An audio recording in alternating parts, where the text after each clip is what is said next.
All right, so we're going to do a little bit of a group presentation then.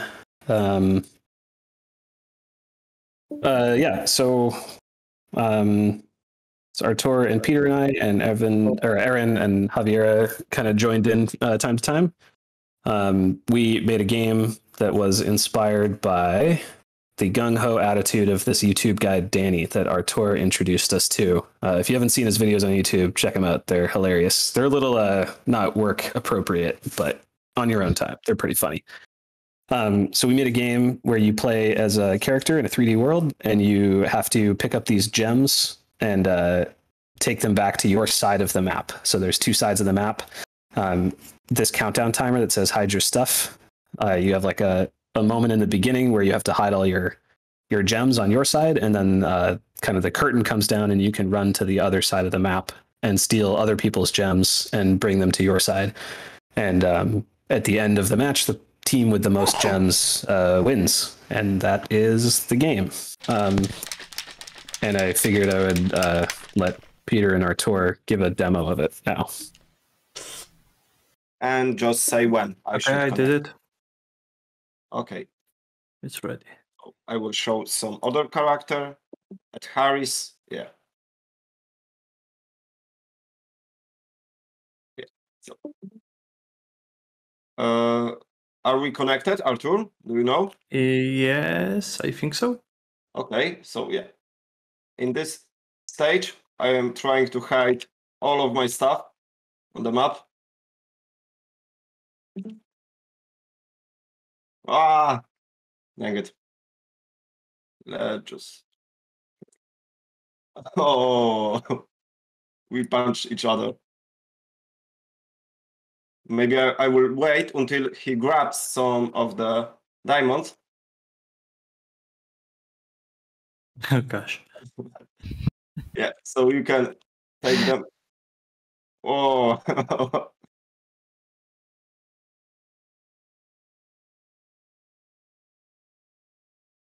Okay.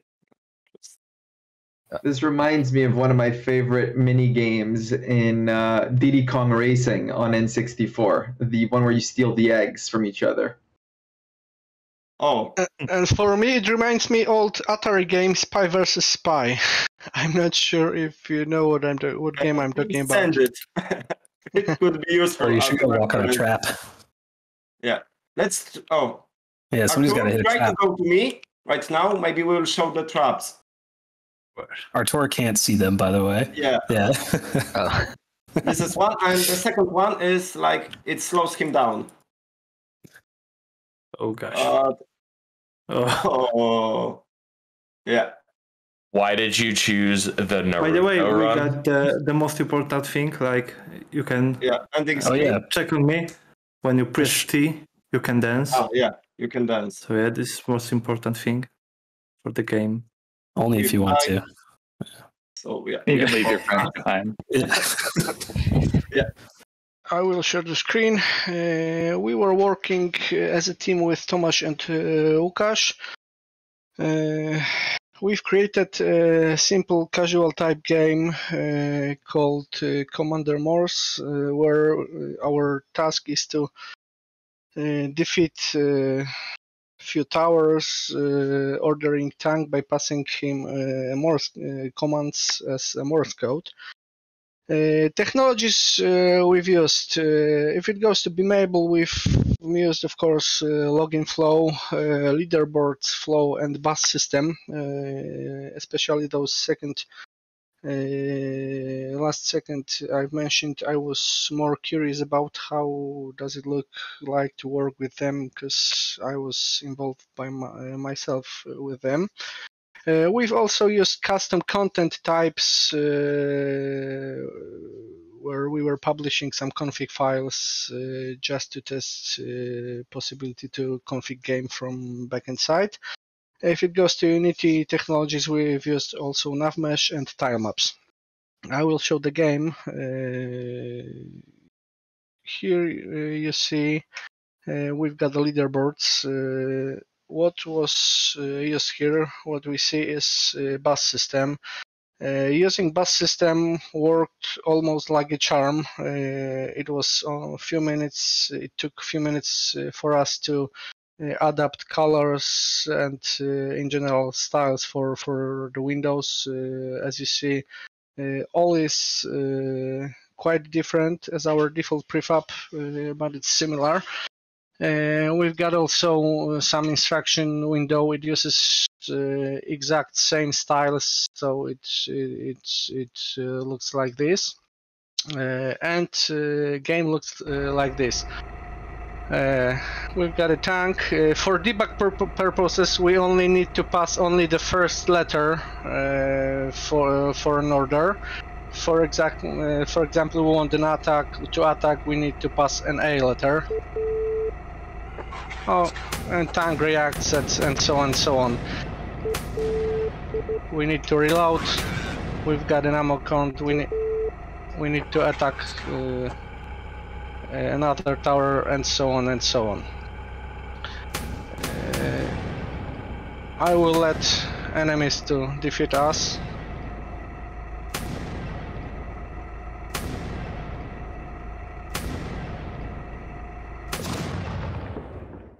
Here we are passing our name, and the leaderboard entry is updated in the leaderboards flow. Lessons we've learned. If it goes to bus system, it really works good. As I mentioned earlier, we needed only a few minutes to make it look like totally different from our default leaderboards prefab. I've encountered only one error, which was some kind of problem known earlier where objects weren't updating their visuals after some properties were changed in the style sheet. We've also encountered one problem with login flow, but it was more like our implementation error on our side. We weren't clearing token and applying the new one on each start, which was somehow obvious, but console prompt console error wasn't clear enough, so we had to ask. Probably Alistair was the one who helped Tomasz solve that issue.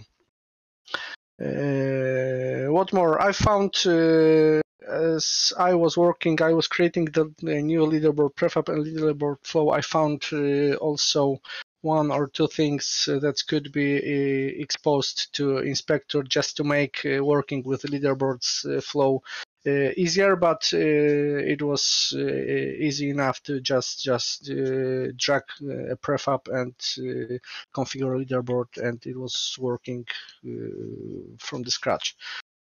What more? Unity navmesh and tile maps are very easy and fast to use in prototypes with point finding, obstacle mechanics. So that's one more thing we've learned also from this project. And in general, creating prototypes like this gives us more fun.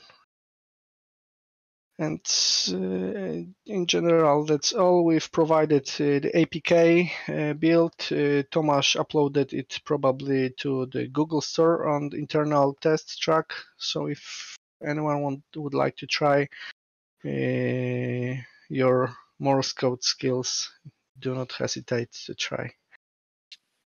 Go for it, Pedro. So unfortunately, just a small disclaimer, I had to exit out of the game jam on the last day and the final day, which was where we're going to do most of the integration with some of the Beamable systems.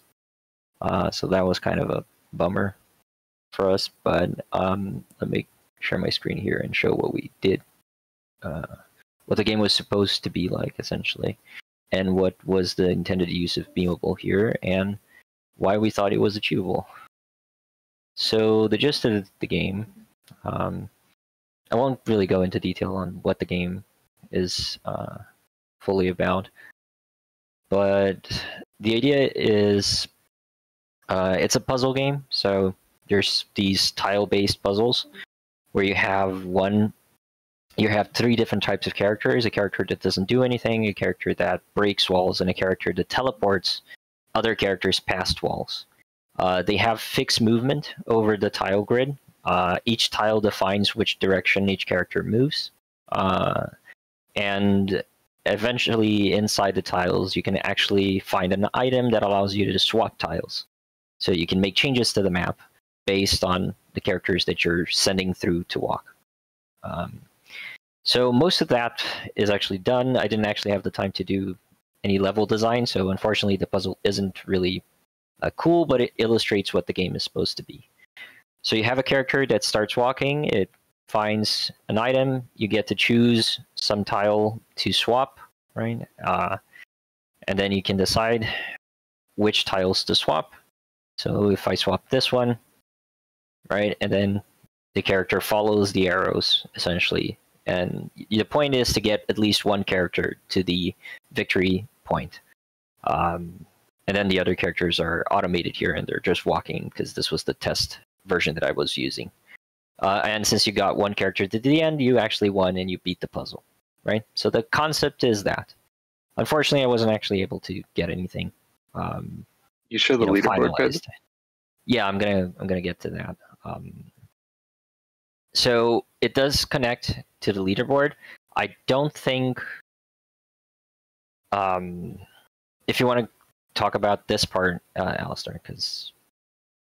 Sure. So adding the leaderboard prefab was super easy, but there are some bits that are non-intuitive or just plain impossible. So first off, all of these entries say anonymous. I didn't have time in the kind of last minutes where I was hooking this up to figure out why it wasn't showing aliases, whether I was supposed to put some code in for that, or if I was putting stuff in the wrong place.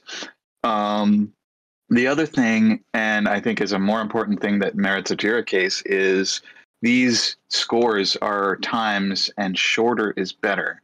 So we wanted to have a reverse leaderboard, but it didn't seem like there was a way to do that. So I'm going to open up a case describing why one would want a reverse leaderboard and kind of specifying how I would expect it to behave. So this is the leaderboard part, and this was we were actually able to, get it here. The second part that we were going to use Beamable for, and this is kind of a theoretical thing because I wasn't actually able to do it due to the missing out on the last day. But the idea was that these tile maps, the way they're generated, it's a simple string format. And we wanted to try and assign each user, each player, right, each log user, the ability to create one level, right? And basically, we would have a microservice that would get all the registered player levels, and then you would be able to select them here and play them, essentially. That is pretty easy. It feels pretty easy to accomplish right now using stats, but it obviously doesn't scale in any way, shape, or form using stats. So it just makes the case of how storage object is relevant and how much more functionality it will open up once we have it working. Because it would be very trivial to do something like this with storage objects running up and running. This would make having a user-generated games prototype achievable in like under a week, which to me it's pretty good, and it feels like a good takeaway for me. Like that, this is something that's accomplishable in a very small amount of time. It feels like it really proves the value of those types of features for me. But anyway, I think that was it for our side.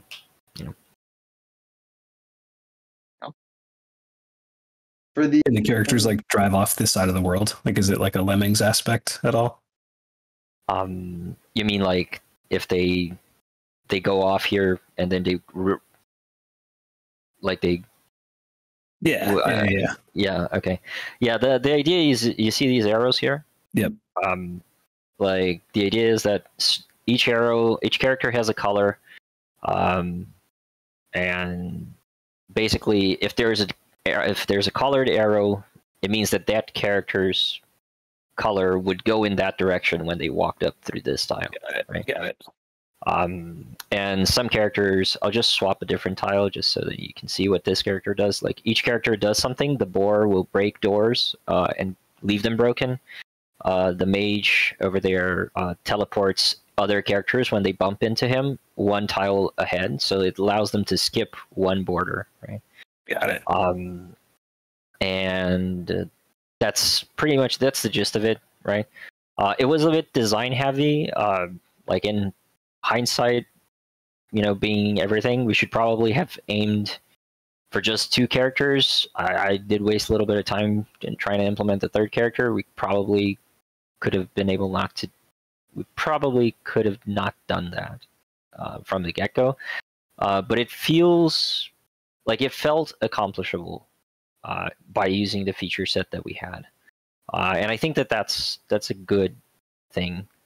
Because I wouldn't even have tried doing this without the feature set that we have. So, I think that's a good takeaway. So I can introduce our game. So is the pretty sad story is that we don't have a quite name yet. That's the hardest part for us. So it's a pretty simple game, and it's come from a board game. So each player's got 3 cards on hand. The cards is randomly, so you don't know what you're gonna get. So each card's got different ability. The first one is melee attack, and second one is a range attack, and third one is armed. So sometimes you will get cards with a combo. So got 2 abilities in different directions. So direction is important in this game. Is this Neuroshima Hex? Yes. The game? Yeah, we simplify that. So we don't have a bunch of abilities. Only 3 things left is like a range attack, melee attack, and armor. So only 3 things left. And then the directions means you can attack different direction, but not everywhere. So you can see from here, simply one, you can attack. Melee attack is top left. And then the range attack is gonna be your left area. So we don't have a model yet. So this is just an example from the website. On the board, you're gonna have different cards. The colors means you're on different side. And then the final goal is each of the player got 20. Health is a 20. So in the final term, you're gonna count what the blood you have, the last things, and then who's win.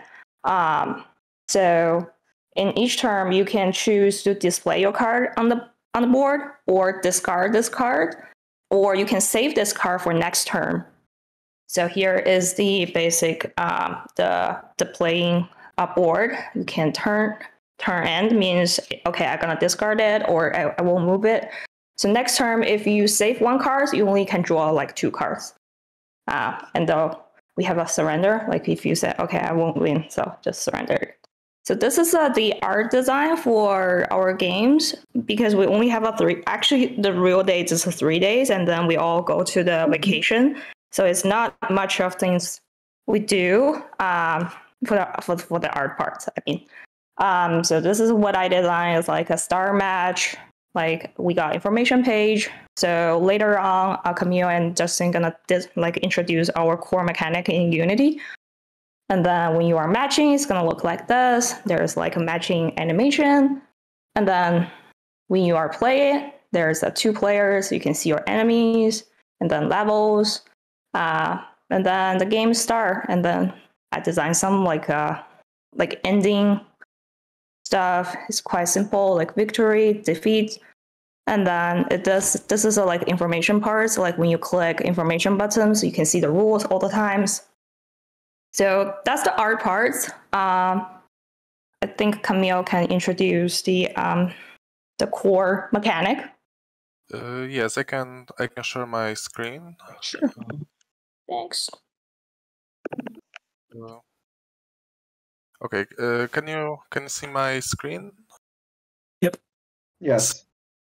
So we implemented some of the designs, but not all of them, and we are missing some visual stuff like animations. But the core gameplay is working. I can start matchmaking on both instances of the game. And it's Beamable matchmaking system. It takes some time, but we found the enemy, and then we have these simplified rules of board game. So in the first turn, each player need to place a base banner, the most important unit. If this unit dies, then yellow player will lose. And now I need to end the turn. And now second player is placing the banner. Let's say it's here. And now the real game begins. So I have three cards, and I can play in each turn. I need to discard at least one card, and I can play two other cards, or I can save a card for next round. So let's say I want to place this unit.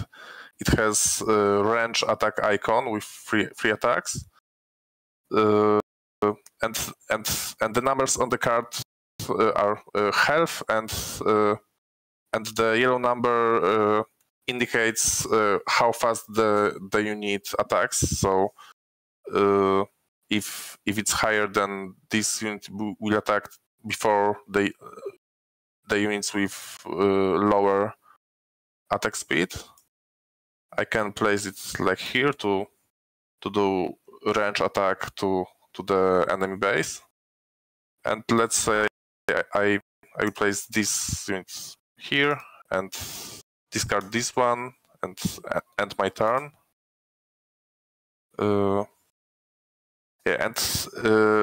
And here next to the units I have battle card, and I can play it to start a battle. So to make all the units attack each other. And starting the battle will end my turn, so I can place some unit first. Maybe here.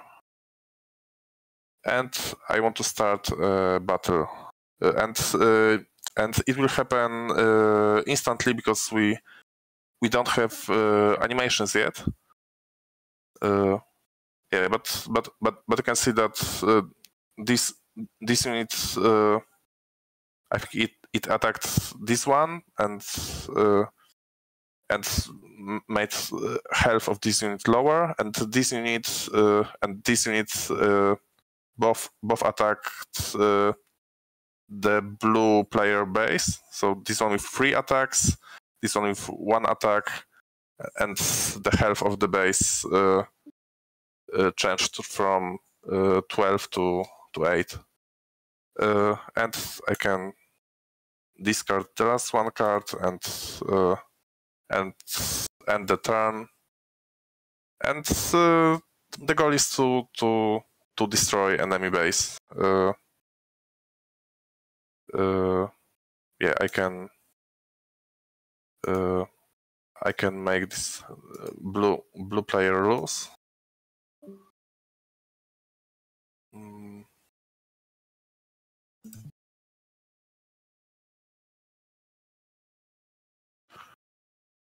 Okay, I have some battle card. Yeah, and yeah, here we have some sorting problem now, but basically we made blue player base health it changed to 0, so this player lost, this one won, and to create this game we were using both Beamable matchmaking and multiplayer system, and also content management for managing cards in the game. So each unit is defined in content. Yeah, and that's basically it. Yeah, so it's basically just like a first-person shooter with some free like models and assets and stuff like that. And as far as for game mechanics, you can control 3 characters, and you have a limited time to control a single character. So you can switch to another character, and you have to switch when the time is up. So basically, what we use from Beamable is the accounts, leaderboards, and we use the console for cheats. We didn't use bot system or anything like that. We use the default stuff. Philip, if you can join, or I will create a room. Okay, you create the room and I'll join. And we use Photon for the matchmaking. Yeah, we use Photon, so I will... Yeah, so basically the basic idea is that you have a timer at the top, and you have to switch the character. Yeah, so the idea was kind of like turn-based FPS, where you have to strategize your character's position, because you have limited time to control them. So, yeah. Yeah, and so we use, for example, Beamable for... Don't kill me! So, just a sec, I think it's a bit... Yeah, it works now. So we used... I can like add myself one of health, for example. Yeah, but now my character timed out. Ah, never mind. I'll kill you now. Are they wearing little shoes? Yeah, yeah. Yeah. Yeah, now Philip can't kill me because it's... Yeah, we...